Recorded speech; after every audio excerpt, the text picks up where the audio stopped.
and sweating so much. So, okay, and I don't know who was first or anything like that. I heard something big running on that side of the hill below me. Anyways, I don't know who was first or whatnot, but when my granny and grandpa on my dad's side had my dad, my granny was already 40 years old. That's just 4 years younger than what I am right now, you guys. But like I said, that was a common thing back then. Okay?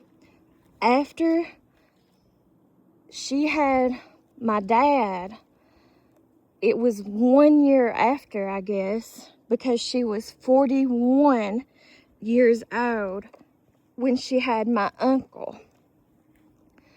That's the only 2 biological children she had with my grandpa. So that's my grandpa's family line. Now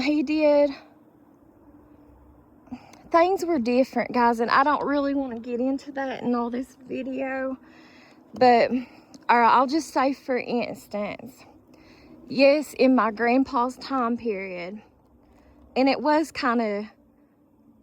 treated, I'm sure the females were treated like that, my dad's sisters, and I'm sure it tread over even a little bit. For most of my life, my perception, that's all I can do, my take on things or whatever, I felt like that too. Like, I grew up thinking and treated like it felt like, for the most part, that men was everything, that women wasn't worth nothing, on my dad's side of the family mostly. And like, that they just was, I can't zoom in right now, you guys, but I think I'm pointing at it. Look at that tree over there straight in front of me. Don't that kind of look like a deer? I'm not saying there's a deer over there. I'm saying like the pattern on the leaves of that tree. I hope y'all understand what I'm talking about. But it looks like a deer pattern, like it's looking back. That's just cute, I think. But anyways, I felt like that all my life. Like, women ain't worth nothing, and all women are supposed to do is, you know what, and have babies, and that's it. They ain't good for nothing. And my grandpa, even though my grandpa did love me, he did in his old age, before he passed away, my grandpa came to love me, and I really did love him. He just, that was a long time ago, y'all, whenever he passed away. But you do things as what you're dealing with, and I understand that now that I'm older. In whatever generation you're born, you do kind of do whatever in whatever generation, and also what area, environment you're in, whatever the culture is like. There's a lot of different factors. But in that side of the family, they didn't really think women deserved anything. They basically thought women was garbage. You know, they was just something to use and abuse. I'm going to be honest. And that was my perception on things. And I think there's a lot of other females in the family that could say that. And so the only grandchildren my grandpa bloodline had that was, and he was like that, you guys, like I said, for a long time. It wasn't until probably the last few years of his life that he even then though, it wasn't nothing like how it was for my brother and my cousin, and they're both boys. So that's the only thing I gotta say, because I'm a female, obviously, and I'm the only one. So my dad had 2 children. He had me and my brother. My uncle had 1 child, and he was a boy. So that should tell y'all something. But anyways, let me get back over here. So anyways, they met making weapons for that war, and they came back here and built that house next door to where I live at now. And all that land pretty much around there, even though it don't belong to my family no more, from the way I understood of it, a lot of it used to belong to my grandpa. And then I guess before it belonged to my grandpa is because, well, he was the one who was taking, I guess it was his grandfather. He was the one that was taking care of his grandfather when his grandfather passed away, I guess. I'm assuming. Okay, I'm going to have to speed up this video a little bit because we're already almost an hour in. Let me read off this tombstone because I started reading it off. Caroline Caudill, January 20th, 1865, October 25th, 1948. Gone from her home, not from her hearts. And she has a pretty tombstone. On the top of it, it says Mother. Down here, this one on this end, it says Mother Susan G. Fields, March 17th, 1884, November 18th, 1953, with Christ in heaven is what her tombstone reads. I'm going to go around this way.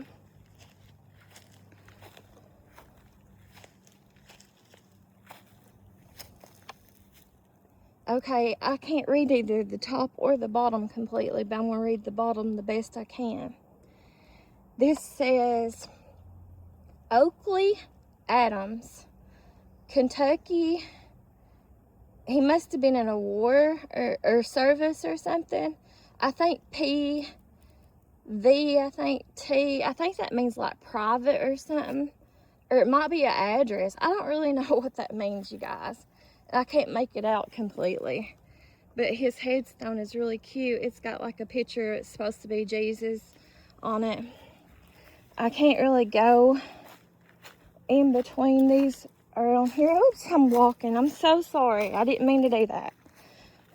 Did not mean to do that. Please forgive me. Okay, let's walk right here, and I'm just going to show you from here. All that one I can see, it says Adams on it. I can't see the names or nothing. They're the same color, I guess, and they look similar. I'd say it's husband and wife, and they belong to the same family. And yeah, I'm probably distantly kin to all these people, you guys. But I couldn't tell you how or who. But, let's see. These are the same. I can't read these either, you guys. And they look real similar to these down below them. Say it's all family members. It's Adams on it. Alright, let's see what these right here say.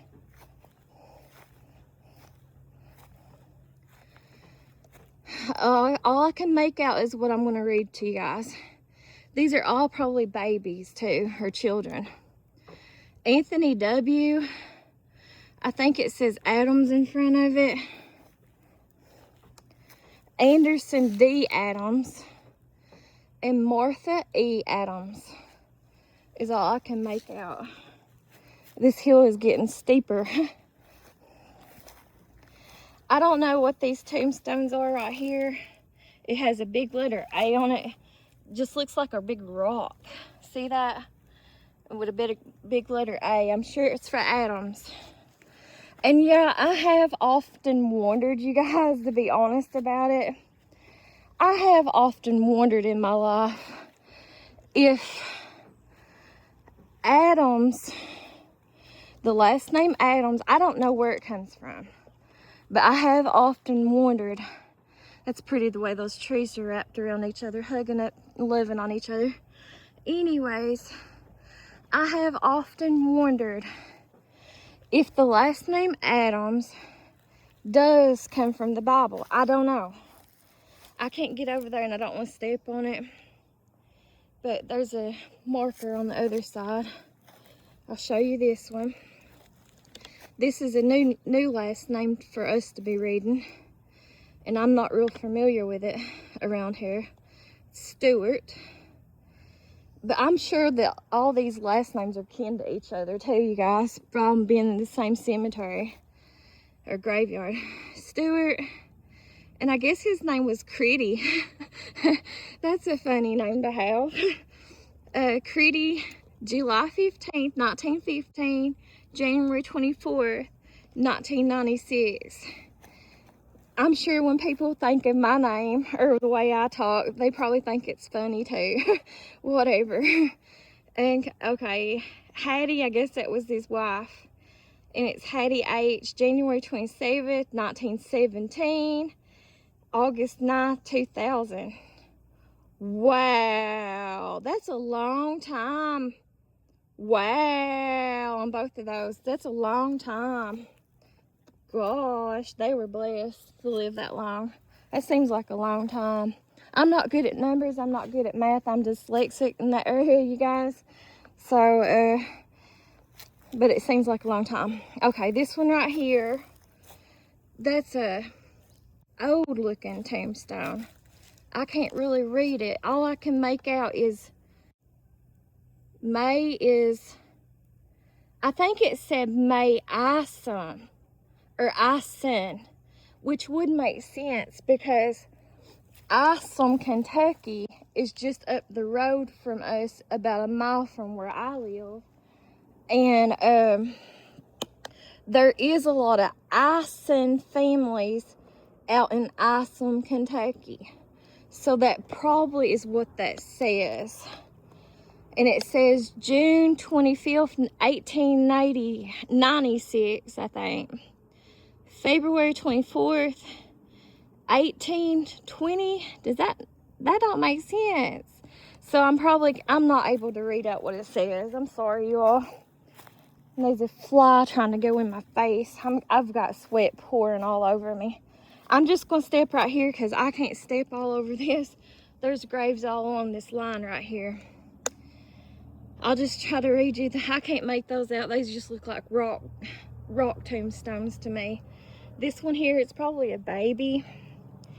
I'm sure it's a baby. It has to be a baby, you guys. It's Ernest Adams, September 5th, 1918. September 5th, 1918. That was a baby. Oh, it makes me sad. I hate reading the baby ones. I hate looking at and being around the baby and the children ones. I just don't like it. I don't like it. I know there's other meanings to that, and I won't go into on this video. It would take too long, but I just feel the way I feel, you guys. Maxine Hensley. There's a new last name we're reading, guys. August the 26th, 1924. November 16th, 1945. She was the sunshine of her home. Oh, it's so sweet, you all. That's so sweet. I love that. It's going to make me cry. Because used to, whenever my children were growing up, my daughters, I would always sing that song, "You are my sunshine, my only sunshine. You make me happy when blue skies are gray. You ought to know, dear, just how much I love you each and every day. You are my sunshine, my only sunshine. You are my sunshine, my only sunshine. You make me happy when blue skies are gray." But I used to sing that to both of my girls and try to get them to go to sleep when they was growing up. And I mean, they are the sunshines. And then also, I haven't even been reading y'all's the children's names. I forgot to. I guess I'll try to do that on the way back down. But anyways, you guys, I haven't told y'all much, and I don't really want to tell y'all too much. I just want to keep that stuff to myself, my personal relationships. But I will tell you, I have been talking to somebody since December, and we are saying that we are dating right now.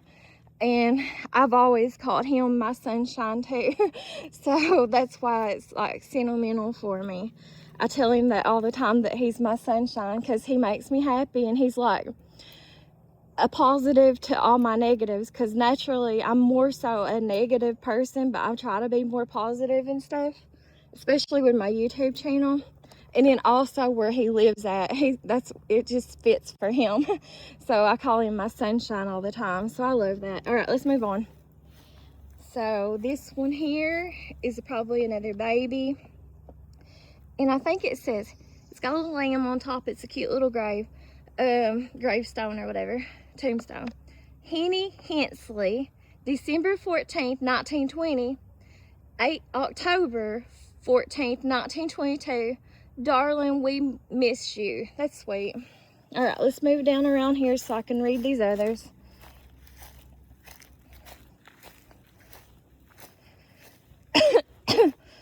There's a little pine cone. This is probably another little baby. These are probably mostly babies. Because like I was saying, I know I get distracted. I'm sorry. I don't even know why y'all watch my channel for, but I do appreciate you. In my dad's side of the family, mostly the females, they always live, most of them anyways, they live to have an old age, like old age. There's a mushroom at my house. Love mushrooms. But the females always live to an older age, like up in their 90s. I don't know, maybe even in their hundreds. Like I said, right now, my dad's got 2 sisters still living. I know one of them's in her 80s, but I don't know the exact age of her. And then the other one, I don't know if she's in her late 70s or early 80s. But he's got 2 sisters still living at this point right now. And June 30th, I think is today's date, 2026. He's got one sister who's living in, I think, Cincinnati, Ohio. And he's got one sister who's living here in Letcher County. And that one sister that's living here in Letcher County, I hope she does not get mad at me saying this, but she had kind of a situation similar to what happened to her mom. This is all from my opinion, and especially where I'm a female, you guys. I'm gonna go over here in the shade so I can focus. But so I reckon, and I could be wrong, I think my aunt that's still living here in Letcher County, my dad's sister, she got married to her first husband